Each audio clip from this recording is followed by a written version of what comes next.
जिनमें गरीब, युवा, मध्यम वर्ग, नारी शक्ति, किसान, श्रम शक्ति, मछुआरे, एसएमईज, विश्वकर्मा, स्मॉल ट्रेडर, वंचित वर्ग, सीनियर सिटीजन एवं सबका साथ सबका विकास, जिसमें समाज के अन्य पिछड़े व कमजोर वर्ग शामिल हैं। इसी तरह जीवन और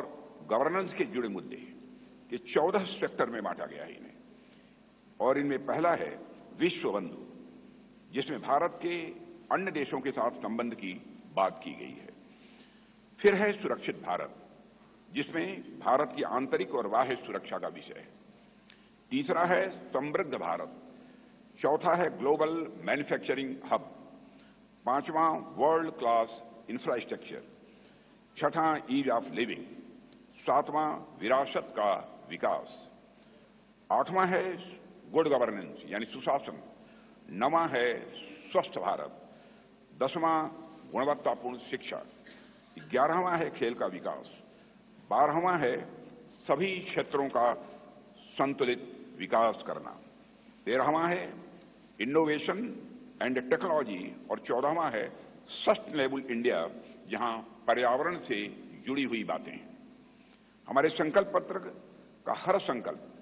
मोदी की गारंटी से युक्त है। मित्रों, आज भारतीय राजनीति में मोदी की गारंटी 24 कैरेट सोने जितनी खरी मानी जाती है।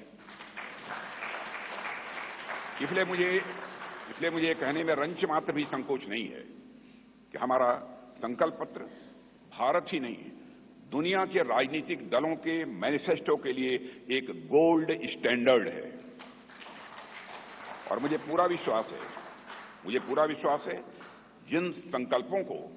हम यहां रख रहे हैं वह 2047 तक एक विकसित भारत के निर्माण के प्रधानमंत्री मोदी जी के संकल्प को जहां यह आकार भी देगा, वहीं यह विस्तार भी देगा और उसे साकार करने में भी यह मददगार साबित होगा। साथियों, मैं यह भी आपको की जानकारी में लाना चाहूंगा, इस संकल्प पत्र को तैयार करने में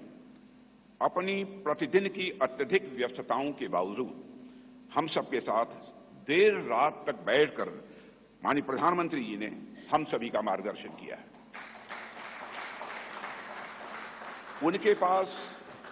बैठने के बाद और उनके विचारों सुनने के बाद मैं स्वयं इस नतीजे पर पहुंचा, कैसा होगा हमारा विकसित भारत, जहां इस संबंध में